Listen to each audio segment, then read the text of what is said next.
Vem cá. Ai, meu Deus, que neném. Vem. Meu Deus, que neném. Fala oi. Oi. Oi. Oi pessoal, tudo bem? Sejam bem-vindos a mais um vídeo de dicas de desenho que eu sei que vocês gostam muito. E se vocês ainda não assistiram os outros vídeos dessa série, eu vou deixar aqui nos cards e na descrição para vocês poderem conferir. E hoje eu vou dar 5 dicas para agilizar o seu desenho. Uma das maiores dificuldades, principalmente para quem é iniciante, é passar muito tempo desenhando, redesenhando, apagando o desenho várias vezes, o que pode até deixar o papel meio marcado, sabe? Essa dificuldade, ela é muito comum, eu mesma já passei por ela várias vezes quando eu estava começando. E o mais difícil é que isso pode acabar frustrando muito a gente e até fazendo a gente desistir do desenho. Mas eu espero que com as dicas que eu vou dar aqui hoje vocês comecem a agilizar esse processo de desenhar. E é importante ressaltar também que esse desenho não é sobre desenhar mais rápido, porque desenhar não é uma competição, aqui a gente não tá vendo quem vai desenhar mais rápido ou mais devagar. Mas vocês vão perceber que as dicas que eu vou dar aqui hoje vão ajudar vocês a agilizar esse processo de desenhar, deixar ele mais fluido e mais objetivo. E essas dicas elas valem tanto para quem é iniciante quanto para quem já tem mais experiência com desenho também. E agora, antes de começar o vídeo, aproveita para já deixar o seu like, se inscrever aqui no canal caso você ainda não seja inscrito e acionar o sininho das notificações para não perder nada que eu posto por aqui. E para quem quiser se aprofundar aí nos seus conhecimentos, eu convido vocês também a conhecer os meus cursos online. Eu vou deixar todas as informações sobre eles aqui na descrição para vocês. Então agora, bora pro vídeo. Dica número 1. Comece fazendo um aquecimento. Bom, toda vez que a gente vai fazer uma atividade física, a gente começa fazendo o quê? Aquecendo os nossos músculos para evitar ali que a gente sofra alguma lesão ou se machuque de alguma forma. E com desenho é a mesma coisa. Criar o hábito de começar ali o seu dia ou o seu processo de desenho com o aquecimento, com certeza vai te ajudar muito a entrar como se fosse num modo desenho. E vocês vão perceber que o traço de vocês vai ficando mais fluido e vai saindo mais do jeito que vocês querem, ao invés de ele ficar aquele traço super travadão. E para quem quiser algumas dicas de exercícios para fazer aquecimento, eu tenho um vídeo aqui no meu canal com 5 dicas para melhorar o seu traço, em que eu passo alguns exercícios e eu mostro passo a passo como fazer eles. Eu vou deixar o link para esse vídeo aqui nos cards e na descrição para vocês. Mas enfim, vocês podem fazer tanto esses exercícios ou começar fazendo aquecimento, fazendo alguns rascunhos ou desenhos rápidos, aí fica mesmo por conta de vocês. Dica número 2. Faça rascunhos primários do seu desenho. Bom, aqui nessa dica a gente vai começar a falar sobre planejamento, o quanto que é importante a gente começar o nosso desenho planejando ele. E a primeira etapa, assim, digamos, dessa fase de planejamento é justamente fazer esses rascunhos rápidos com ideias diversas que vocês tiverem para um desenho. Aqui a ideia mesmo é vocês fazerem desenhos bem simplesinhos, pode ser até boneco de palito, gente, não importa, assim, o importante é você entender o que você está querendo dizer, né, com esses rascunhos, qual é a pose do personagem, enfim.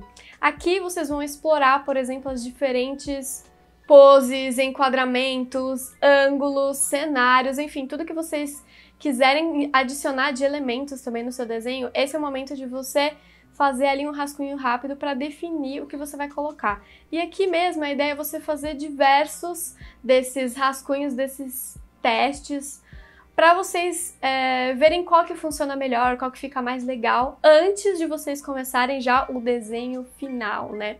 Então fazer esses rascunhos com certeza vai ajudar muito, porque aí você já vai ter uma ideia de como vai ficar esse desenho e também vai evitar de correr o risco de, por exemplo, você começar um desenho no papel e aí quando você já está no meio do caminho perceber que o desenho não vai caber inteiro naquela sua folha de papel. Isso é também um erro muito comum de quem é iniciante. Eu também me lembro de muitas vezes isso ter acontecido comigo. Eu comecei lá a desenhar o rosto do personagem, quando eu vou ver, não coube as pernas ou não coube alguma parte do corpo ali no papel. Então fazer esse planejamento também vai ajudar nesse sentido da gente já saber qual é a proporção do desenho antes da gente começar a fazer o desenho de verdade. Então, como eu disse para vocês, essa fase do planejamento é super importante, seja você iniciante ou mais profissional, tente não pular essas etapas, porque elas com certeza vão ajudar muito o processo de vocês. E aí, tendo todos aqueles rascunhos que você fez, todas as ideias, você vai escolher ali qual que ficou mais legal, qual que você achou mais interessante, e aí você já vai para a sua versão, né, final do desenho num papel à parte. Dica número 3. Use referência. Eu sei que referência é um assunto ligeiramente polêmico, mas eu realmente não acredito que usar referência ou não usar referência vai te tornar um artista melhor ou pior. O importante é que as referências são como ferramentas e a gente tem que usar as ferramentas ao nosso favor se elas forem facilitar e ajudar ali o nosso trabalho. Então, como eu já falei muitas vezes e até nos vídeos anteriores dessa série, eu costumo usar o Pinterest, por exemplo, para reunir diversas referências, que podem ser referências para eu usar de inspiração para criar um personagem ou algum elemento que eu acho interessante, e até mesmo guardar algumas poses que eu acho legal num ângulo diferente, para caso eu precise, né, de alguma inspiração ou de alguma referência futuramente, eu sei onde buscar. Mas, além de eu manter as minhas pastas no Pinterest com todas as minhas imagens de referência, uma coisa que eu costumo fazer muito é criar as minhas próprias imagens de referência. Então, principalmente para quem me acompanha nas redes sociais, no Instagram, eu costumo postar muitas fotos que eu tiro de mim mesma, que eu uso como referência nos meus desenhos e principalmente nos meus quadrinhos, em que eu preciso de vários ângulos diferentes, que eu ia gastar muito tempo, por exemplo, procurando esse ângulo específico, naquela pose específica. Se eu fosse buscar uma referência na internet, eu ia gastar muito tempo, então para mim é muito mais fácil tirar as minhas próprias fotos de referência. E vocês podem fazer isso usando vocês mesmos como modelo, ou usando as pessoas que moram com vocês, ou amigos, enfim. Fica aqui essa dica que vai ajudar muito vocês. Principalmente quando vocês tiverem dúvida em relação como que eu desenho o corpo nesse ângulo, como que fica a perna, ou o braço, ou a mão em tal ângulo. Então, ao invés de vocês ficarem lá desenhando, redesenhando várias vezes até finalmente parecer certo, vocês já vão ter ali a referência e vocês já vão saber como desenhar. Dica número 4. Comece o seu desenho pela estrutura. Bom, para quem acompanha aqui os meus vídeos tutoriais de desenho e os meus aulões de desenho, já deve ter reparado que, na maioria das vezes, eu começo um desenho pela estrutura dele, que é usando aquelas linhas guias e algumas formas geométricas para guiar a gente no processo de desenhar. E não existe uma regra em relação a usar essa estrutura ou as linhas guias. O importante é que elas ajudem a gente a entender melhor como encaixar determinado elemento, como colocar o corpo em determinado ângulo e saber direitinho quais são as proporções ali entre as partes do corpo ou as partes do que você está desenhando. Então muita gente me pergunta se realmente é extremamente necessário começar com essas linhas guias, e eu recomendo altamente para quem é iniciante que vocês comecem usando essas linhas guias, mas a tendência normal para quem vai pegando mais experiência com desenho é geralmente desenhar usando menos linhas. Então, muitas vezes tem desenhistas que nem usam mais linhas e eles super se dão bem, eles têm o seu processo definido e eles se dão bem desenhando assim as estruturas.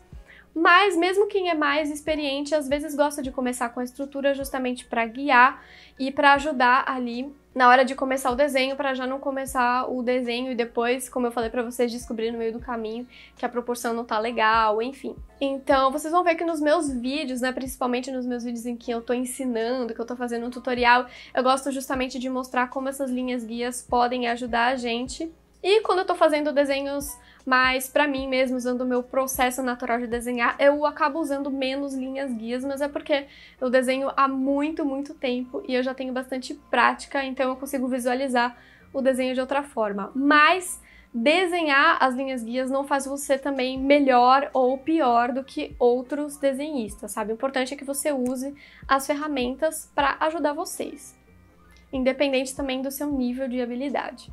Dica número 5, mas não menos importante, deixe o seu desenho descansar. Eu aposto que já aconteceu de você estar lá há um tempão fazendo o seu processo de desenho e chega a determinado momento que você fica em dúvida se você deve continuar ali a trabalhar naquele desenho ou se ele já está finalizado. Essa é uma dúvida também muito comum, até mesmo para quem é mais experiente, e geralmente o que eu dou de dica para quando esse momento chega, a gente não sabe se a gente continua trabalhando ou se para por ali mesmo, é deixar o desenho descansar ali algumas horas ou, melhor ainda, de um dia para o outro. Porque aí quando a gente está ali no processo, né, de fazer o desenho ou pintura ou qualquer tipo de trabalho, a gente acaba com o olhar viciado de ficar ali tanto tempo olhando para o desenho num dia só. Então, a dica que eu dou para vocês é vocês deixarem o desenho ali descansar e voltarem num outro dia ou num outro momento para vocês olharem para aquele desenho com um olhar mais fresco. E aí vocês vão perceber se o desenho ele precisa de mais detalhes, por exemplo, se vocês podem mudar alguma coisa. Mas tem uma coisa que ajuda muito, é se você estiver em dúvida se você deve continuar ou não trabalhando nesse desenho, provavelmente é melhor você deixar ele como está. Então, eu costumo usar esse conselho nos meus próprios trabalhos. Sempre que eu olho, eu fico em dúvida, putz, será que eu devo continuar esse desenho ou não? Dá aquele medinho, aquele receio de você continuar e acabar estragando o que já está legal. Então, geralmente, quando você tem essa dúvida, o melhor a fazer é deixar mesmo o desenho como ele está e simplesmente dar ele como finalizado. No final, menos é sempre mais. Bom, pessoal, essas foram as dicas de hoje. Eu espero que com elas vocês continuem avançando no desenho de vocês. E me conta aqui nos comentários quais dessas dicas você já conhecia, já usava e quais você ainda não conhecia. E caso você use essas dicas no trabalho de vocês também, me marquem lá nas redes sociais porque eu vou adorar acompanhar o trabalho e a evolução de vocês. Então é isso, pessoal. Até a próxima. Tchau!